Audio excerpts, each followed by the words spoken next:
ഇന്ന് പാരിന്റെ ലെവലിൽ പ്രേക്ഷകർ വാഴ്ത്തുന്ന മലയാള നടനാണ് ഫഹദ് ഫാസിൽ. തന്റെ രണ്ടാമത്തെ വരവ് ഇത്രയും മനോഹരമാക്കിയിട്ടുള്ള മറ്റൊരു നടനില്ല. തോൽവികളിൽ നിന്ന് പഠിച്ച് വിജയങ്ങളിലേക്ക് നടന്നു കയറിയ ഫഹദ് ഇന്ത്യൻ സിനിമയിലെ തന്നെ മികച്ച നടന്മാരിൽ ഒരാളാണ്. ചാപ്പ കുരിശ് എന്ന സിനിമയിലൂടെയാണ് ഫഹദിന്റെ ഭൂരിഭാഗം പേരും അറിഞ്ഞു തുടങ്ങിയത്. അതിൽ തന്നെ പുള്ളിക്ക് ഒരു സ്റ്റേറ്റ് അവാർഡും കിട്ടിയിരുന്നു. പിന്നീട് 22 ഫീമെയിൽ കോട്ടയം, ഡയമണ്ട് നെക്ലേസ് എന്നീ സിനിമകളിലൂടെ പുള്ളി ഒരു ചർച്ചാ വിഷയമായിട്ട് മാറിക്കഴിഞ്ഞു. പിന്നീടാണ് അന്നയും റസൂലും ആമേനും വരുന്നത്. ഇത്ര ആയപ്പോഴേക്കും ഫഹദ് അയാളുടെ സ്ഥാനം മലയാള സിനിമയിൽ ഉറപ്പിച്ചു. ആർട്ടിസ്റ്റ് ആൻഡ് നോർത്ത് 24 കാതം എന്ന സിനിമകളിലൂടെ പുള്ളി മികച്ച നടനുള്ള സ്റ്റേറ്റ് അവാർഡ് നേടി. ഈ സമയങ്ങളിലൊക്കെയും ഫഹദ് ചെയ്ത ക്യാരക്ടേഴ്സ് എക്സ്ട്രീം ഇൻട്രോവേർട്ട് അല്ലെങ്കിൽ എക്സ്ട്രീം സൈലന്റ് ആയിട്ടുള്ള ക്യാരക്ടേഴ്സ് ആണ്. തന്റെ മെയിൻ ഏരിയയായ ഫഹദിന്റെ കണ്ണുകളിലൂടെയും ഫേഷ്യൽ എക്സ്പ്രഷൻസിലൂടെയൊക്കെയാണ് അയാൾ സംസാരിച്ചിരുന്നത്. അതുകൊണ്ട് തന്നെ 2013 പുള്ളിക്ക് എക്സ്ട്രീം ലൗഡ് ആയതും അത്യാവശ്യം മാസ് മസാല പടങ്ങളൊന്നും ചെയ്യാൻ പറ്റില്ലെന്ന് ഒരുപാട് പേര് വിമർശിച്ചിരുന്നു. 2013 വരെയുള്ള ആളുടെ ഫിലിമോഗ്രഫി നോക്കി കഴിഞ്ഞാൽ ശരിയാണ്. കാരണം അധികം അങ്ങനെയൊന്നും സംസാരിക്കാത്ത ക്യാരക്ടേഴ്സ് ആയിരുന്നു പുള്ളിയുടെ. പിന്നെ അത്യാവശ്യം റിച്ച് ആയ റോൾസ്, വെസ്റ്റേൺ കൾച്ചർ ഫോളോ ചെയ്യുന്ന റോൾസ് ഒക്കെ ആയിരുന്നു പുള്ളിയുടെ മെയിൻ ഏരിയ. ഹണീബിലെ ആസിഫ് അലി പറയുന്നുണ്ട്, ഫഹദ് ഫാസിൽ വെറുമൂടി ആഹാ നമ്മളിട്ട ഓഹോന്ന്. ഞാൻ എന്റെ ചെറുപ്പത്തിൽ ഫഹദിന്റെ സിനിമയൊന്നും കാണാറില്ലായിരുന്നു. കാരണം പുള്ളിയുടെ പടത്തിലൊക്കെ കിസിംഗ് സീൻസും ഇന്റിമേറ്റ് സീൻസ് ഒക്കെ ഉണ്ടായിരുന്നു. പിന്നെ ഫഹദിന് കഷണ്ടി കൂടി ഉണ്ടായതിനാൽ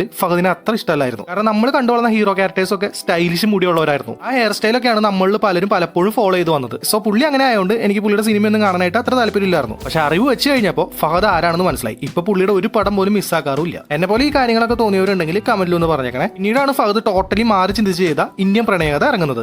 അത്യാവശ്യം കോമഡി തനിക്ക് നന്നായിട്ട് ചെയ്യാൻ പറ്റുമെന്ന് പുള്ളി ആ ഒരൊറ്റ സിനിമയിലൂടെ തെളിയിച്ചു. പിന്നീട് ബാംഗ്ലൂർ ഡേയ്സ് വന്നു, ഒരു ആക്ഷൻ ക്യാരക്ടറായ അലോഷി വന്നു, സാധാരണക്കാരനായ മഹേഷ് വന്നു, കള്ളനായ പ്രസാദ് വന്നു, മാസായ അഭിമാത്തി വന്നു, വീണ്ടും കോമഡി ആയിട്ട് പ്രകാശം വന്നു, സൈക്കോ ആയ ഷമ്മി വന്നു, ജോജി വന്നു, പാസ്റ്ററായ ജോഷു വന്നു, മാലിക് വന്നു, രത്നവേലു വന്നു, രംഗണ്ണം വന്നു, ഷിക്കാവത്ത് വന്നു, അമർ വന്നു. ഇങ്ങനെ ഒരുപാട് റോൾസ് പുള്ളിയുടെ കരിയറിൽ ചെയ്തു വെച്ചു. ഇതിൽ ഏറ്റവും കൂടുതൽ ശ്രദ്ധ കിട്ടിയ സിനിമകളിലെ ക്യാരക്ടേഴ്സിനെ പറ്റി മാത്രമാണ് ഞാൻ പറഞ്ഞിട്ടുള്ളൂ കേട്ടോ. പക്ഷേ ആക്ച്വലി പുള്ളിക്ക് ഒരുപാട് ലിമിറ്റേഷൻസ് ഉണ്ട്. അത് മാത്രമല്ല സേഫ് സോങ് ക്യാരക്ടേഴ്സ് ഒരുപാട് കയ്യിൽ വന്ന് ചേർന്നതുകൊണ്ട് പുള്ളിക്ക് അത് കുറച്ച് അഡ്വാൻറ്റേജ് ആയിട്ട് മാറുകയും ചെയ്തു. കുമ്പളങ്ങി നൈറ്റ്സിലാണ് ആദ്യമായിട്ട് ഫഹദ് ഒരു സൈക്കോ കഥാപാത്രം ചെയ്തത്. അതിനുശേഷം അതിരൻ, ട്രാൻസ്, ഇരുള്, ജോജി, പുഷ്പ, മലയകുഞ്ഞ്, ആവേശം ഈ സിനിമയിലൊക്കെ ഷമ്മി എന്ന ക്യാരക്ടറിന്റെ ഷെയ്ഡ് ഉണ്ടായിരുന്നു. അതായത് പുള്ളിയുടെ ഒട്ടുമിക്ക ക്യാരക്ടേഴ്സിലും ഷമ്മി കടന്നു വരുന്നുണ്ട്. പുള്ളി എക്സ്ട്രീം ലൗഡായിട്ട് ഒരു ക്യാരക്ടർ ചെയ്ത് കഴിഞ്ഞാൽ അതിൽ ഷമ്മി വരും. ഇപ്പോൾ ട്രാൻസ് എടുക്കാം, വിജു പ്രസാദ് ആയിട്ട് പുള്ളി ജീവിക്കുമ്പോൾ ഒരു പെയിൻ ഉള്ളിൽ വഹിച്ചുകൊണ്ട് നടക്കുന്ന ഒരാളായിട്ടാണ് ഫഹദിനെ കാണിക്കുന്നത്. പക്ഷെ പുള്ളി ജീവിക്കാൻ വേണ്ടിയിട്ട് പുറത്ത് ചിരിച്ച് കാണിക്കുന്നു. ഈ സിനിമയിൽ ജോഷുവായിട്ട് തലക്കടിയേറ്റ് വരുമ്പോൾ ഷമ്മിയുടെ ഷെയ്ഡ്സ് അവിടെ ഇവിടങ്ങളിലായിട്ടുണ്ടായിരുന്നു. ആക്ച്വലി എക്സ്ട്രീം ലൗഡ് റോൾസ് ഫഹദിന് ചെയ്യാൻ പറ്റില്ല എന്ന് പറഞ്ഞവർക്കുള്ള ഒരു മറുപടി ആയിരുന്നു ട്രാൻസ് എന്ന സിനിമ. പുള്ളി ആ സിനിമയിൽ അങ്ങ് ജീവിച്ചു എന്ന് തന്നെ പറയാം. പിന്നീട് ജോജി വന്നു, സെയിം ഫഹദിന് കേക്ക് വാക്കായിട്ടുള്ള സൈക്കോ ക്യാരക്ടർ തന്നെയായിരുന്നു അതും. പുള്ളിയുടെ ഈ ഒരു പ്രശ്നം ലൗഡ് ആയിട്ടുള്ള ക്യാരക്ടേഴ്സ് ചെയ്യുമ്പോൾ മാത്രമല്ല ഫീൽ ഗുഡ് മൂവീസ് ചെയ്യുമ്പോഴും ഉണ്ട്. ഇന്ത്യൻ പ്രണയകഥ, ഞാൻ പ്രകാശൻ, പാച്ചുവും അത്ഭുത വിളക്കും എന്ന 3 സിനിമകളിലും എനിക്ക് പ്രകാശനെയും പാച്ചുവിനെയും ഐമന സിദ്ധാർത്ഥനെയൊക്കെ മാറി മാറി കാണാനായിട്ട് സാധിച്ചു. ആക്ച്വലി ഈ 3 ക്യാരക്ടേഴ്സിന്റെ ഉത്ഭവം ഐമന സിദ്ധാർത്ഥനാണ്. ഈ ഐമന സിദ്ധാർത്ഥന്റെ പല ഷെയ്ഡ്സ് ഈ 3 സിനിമകളിൽ അവിടെ ഇവിടങ്ങളൊക്കെ ആയിട്ട് ഫഹദിന്റെ മുഖത്ത് വന്നു പോകുന്നുണ്ട്.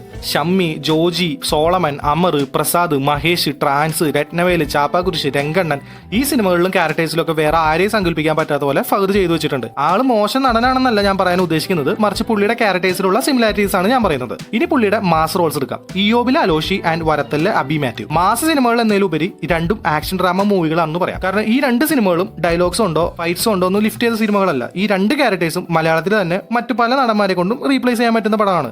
ഇയോബിന്റെ പുസ്തകം വേണമെങ്കിൽ പൃഥ്വിരാജിനെ കൊണ്ട് സിമ്പിൾ ആയിട്ട് ചെയ്യാൻ പറ്റും. വരത്തം വേണമെങ്കിൽ ദുൽഖറിനെ കൊണ്ട് ചെയ്യാനാകും. അതായത് ഫഹദ് എന്ന ക്യാരക്ടറിനെ മാത്രം ചുറ്റിപ്പറ്റി പോകുന്ന പുള്ളി ഒറ്റയ്ക്ക് ഷോൾഡർ ചെയ്യുന്ന സിനിമകളല്ല ഇത് രണ്ടും. ഇപ്പോൾ ഇയോബിന്റെ പുസ്തകത്തിൽ മികച്ച തിരക്കഥയും മറ്റു കഥാപാത്രങ്ങളും ഉണ്ടായിരുന്നു. അതിൽ ഫഹദ് കൂടി വന്ന് കോൺട്രിബ്യൂട്ട് ചെയ്തപ്പോൾ ആ പടം ഒന്നുകൂടെ മികച്ചതായി. പക്ഷെ അതേസമയം ഫഹദിന് പകരം പൃഥ്വിരാജ് ആയിരുന്നെങ്കിലും ആ സിനിമയുടെ റിസൾട്ട് അത് തന്നെയായിരിക്കും. കാരണം അതിന് അടിത്തറയുള്ള നല്ലൊരു സ്ക്രിപ്റ്റ് ഉണ്ടായിരുന്നു. പോരാത്തതിന് കിടിലൻ ക്യാരക്ടേഴ്സും അത് അവതരിപ്പിക്കാനായിട്ട് കിടിലൻ ആക്ടേഴ്സും ഉണ്ടായിരുന്നു. ഇനി വരത്തം വേണമെങ്കിൽ DQനെ കൊണ്ട് ചെയ്യാൻ പറ്റുമെന്ന് പറഞ്ഞതിനെ പറ്റി പറയാം. വരത്തൻ സിനിമയിൽ പ്രത്യേകിച്ച് ഒന്നുമില്ല. അവസാനം 30 മിനിറ്റ് ആണ് ആ സിനിമയുടെ മെയിൻ അട്രാക്റ്റീവ് പോയിന്റ്. അവസാനം 30 മിനിറ്റിൽ മാത്രം ആക്ഷനുള്ള അതുവരെ ആ 30 മിനിറ്റിലേക്ക് കൊണ്ടുപോകുന്ന സ്റ്റോറി ടെല്ലിംഗ് മാത്രമായിരുന്നു വരത്തൻ. മലയാളികൾക്ക് അതൊരു പുതിയ അനുഭവമായിരുന്നു. ആക്ഷൻ സീക്വൻസുകൾ കുറച്ച് എക്സ്ട്രീം കൂടെ ആയതിനാൽ ആ സിനിമയ്ക്ക് ഒരു വൗ ഫാക്ടർ കിട്ടി. ഈ സിനിമയിൽ ലിമിറ്റഡ് ക്യാരക്ടേഴ്സേ ഉള്ളൂ. ഈ സിനിമയിൽ അവസാനം 30 മിനിറ്റ് വരെ പെർഫോമേഴ്സ് ആയിട്ട് കടന്നു വരുന്നത് ഐശ്വര്യ, വില്ലൻ ഗ്യാങ്, നാട്ടിലെ ചൊറിയന്മാർ, അമ്മാവന്മാര്, അതുപോലെ ഫഹദൊക്കെയാണ്. സോ ഈ റോള് ദുൽഖറിന് ചെയ്യാനായിട്ട് വലിയ പാടൊന്നുമില്ല. ഇതിന്റെ ഏകദേശം ഒരു ഷെയ്ഡാണ് കലി എന്ന സിനിമയിൽ പുള്ളി ചെയ്തു വെച്ചത്. വരത്തനിലും ഇയോബിലും ഫഹദിന്റെ ഏകദേശം ഒരുപോലുള്ള ആക്ടിംഗ് തന്നെയാണ് കാണാൻ സാധിക്കുക. പുള്ളി വേഴ്സറ്റൈൽ ആണെന്ന് പറയുമ്പോഴും ഇത്തരത്തിലുള്ള കുറച്ച് ലിമിറ്റേഷൻസ് ഫഹദിനുണ്ട്. ഒരു നടൻ ഒരു ക്യാരക്ടർ ചെയ്യുമ്പോൾ അത് മറ്റൊരു ആക്ടർ കുറച്ചുകൂടി നന്നായി ചെയ്തേനെ എന്ന് പ്രേക്ഷകർ പറഞ്ഞു കഴിഞ്ഞാൽ അത് ആ റോള് ചെയ്ത നടന്റെ പരാജയമാണ്. ഒരു നടൻ ഒരു റോള് ചെയ്യുമ്പോൾ അയാൾക്ക് പുറമെ ആ റോള് ആരെ ചിന്തിക്കാൻ പോലും ഇടവരരുത്. ഒരു പക്ഷേ ഇന്ന് മലയാളത്തിലെ ഏതൊരു യൂത്ത് ആക്ടറിനെ എടുത്താലും വേറെ ആരെ കൊണ്ടും ഫഹദ് ചെയ്ത കുറച്ച് ക്യാരക്ടേഴ്സ് ചെയ്യാൻ പറ്റില്ല.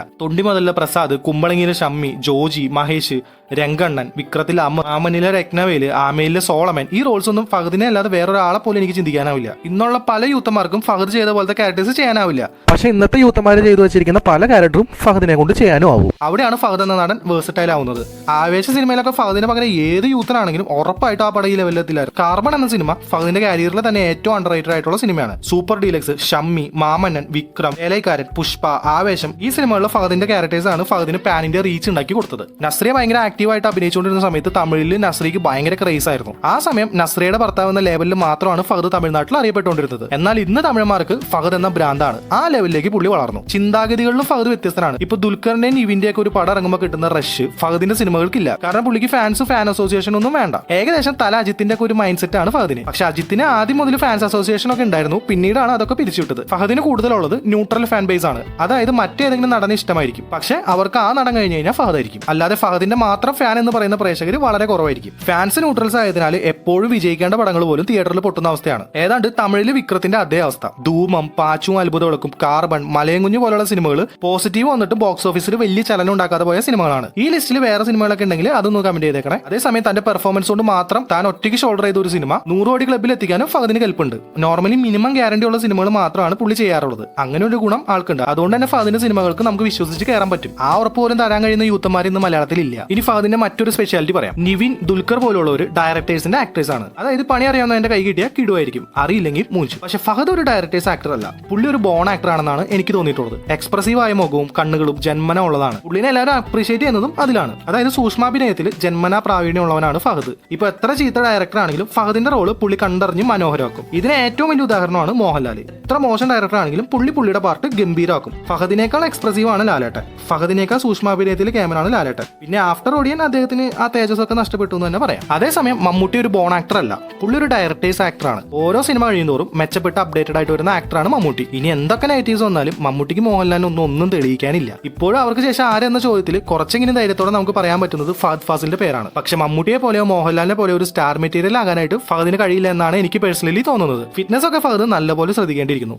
ദുൽഖറിനെ പോലെ തിയേറ്ററിലേക്ക് കൺസിസ്റ്റന്റ് ആയിട്ട് ആളെ കയറ്റാൻ കഴിഞ്ഞാൽ അറ്റ്ലീസ്റ്റ് ബോക്സ് ഓഫീസിൽ ഒരു സ്റ്റാർ എന്ന നിലയിലെങ്കിലും പുള്ളിക്ക് തിളങ്ങാനാകും. മേ ബി വരും കാലങ്ങളിൽ ഫഹദിന് അത് കഴിഞ്ഞേക്കാം. ആവേശം എന്ന സിനിമ പാൻ ഇന്ത്യയിൽ ഓണായിട്ട് നിൽക്കുമ്പോഴാണ് കോമളിയായ ഷിഗാവത്തും വേട്ടയാനും ബോഗൻവില്ലയൊക്കെ പുള്ളി ചെയ്തത്. അനാവശ്യമായിട്ട് ഇനി ഗസ്റ്റ് റോൾസ്, വില്ലൻ റോൾസ് ഒക്കെ പുള്ളി ചെയ്യാതിരിക്കുന്നത് ബെറ്റർ ആണ്. ദുൽഖർ ചെയ്യുന്ന പോലെ കിടു കഥകൾ തിരഞ്ഞുപിടിച്ച് മറ്റു ഭാഷകളിൽ ഫഹദ് പടം ചെയ്യണം. അത് പാൻ ഇന്ത്യയിൽ ഫഹദിന് ഗുണം ചെയ്യും. ഇപ്പോൾ ഉള്ള റീച്ച് കൂടും. ആക്ടിങ്ങിൽ കുറച്ചൊക്കെ വേരിയേഷൻസ് കൂടെ വരുത്തി ഷമ്മിനെയും അലോഷിനെയും ഐമന സിദ്ധാർത്ഥിനെയൊക്കെ മനസ്സിൽ നിന്നും ശബ്ദത്തിൽ നിന്നും മുഖത്തിൽ നിന്നും മാക്സിമം ഒഴിവാക്കണം. ഒരേ ടൈപ്പുള്ള റോൾസ് കഴിവതും ചെയ്യാതിരിക്കുക. സൈക്കോ ഷെയ്ഡ്സ് ഉള്ള ക്യാരക്ടേഴ്സ് മാക്സിമം ഒഴിവാക്കാനായിട്ട് ഫഹദ് ശ്രമിക്കണം. അല്ലെങ്കിൽ പ്രേക്ഷകർക്ക് ആവർത്തന വിരസത ഇനിയും കൂടിക്കൊണ്ടിരിക്കും. പിന്നെ മലയാളികളുടെ പൊതുവായിട്ടുള്ള ഒരു ശീലം പറയാം. ഭൂരിപക്ഷത്തിന് ഇഷ്ടപ്പെട്ട ഒരു സാധനത്തിന് നെഗറ്റീവ് പറഞ്ഞു കഴിഞ്ഞാൽ എല്ലാവരും കൂടെ നമ്മളെ വ്യത്യസ്തനാക്കും. അതുകൊണ്ട് തന്നെ ഫഹദിന്റെ പല നെഗറ്റീവ്സും ഞാൻ പറഞ്ഞ ഈ സിമിലാരിറ്റീസ് ഒന്നും പലപ്പോഴും പലരും പറയാൻ പഠിച്ചിട്ടുണ്ട്. അതിലുപരി ന്യൂട്രൽ ഫാൻ ബേസ് ഉള്ള ആൾക്കെതിരെ പറഞ്ഞാലും ഇതേ അവസ്ഥ തന്നെയാണ്. ഇപ്പൊ മമ്മൂട്ടിയെ പറ്റിയ ഒരു നെഗറ്റീവ് പറഞ്ഞാൽ മമ്മൂട്ടിയുടെ ഫാൻസിന്റെ തെറിവിളി മാത്രം കേട്ടാൽ മതി. പക്ഷെ ഫഹദിനെ പോലെ ഒരു ന്യൂട്രൽ ഫാൻ ബേസ് ഉള്ള ആൾ വിമർശിച്ചു കഴിഞ്ഞാൽ എല്ലാ ഫാൻസാരും കൂടെ ഒരുമിച്ച് ഏറി കയറ്റും. ഇനി പോസിറ്റീവ് മാത്രം പറഞ്ഞു കഴിഞ്ഞാൽ എല്ലാവരും സപ്പോർട്ട് ചെയ്യും.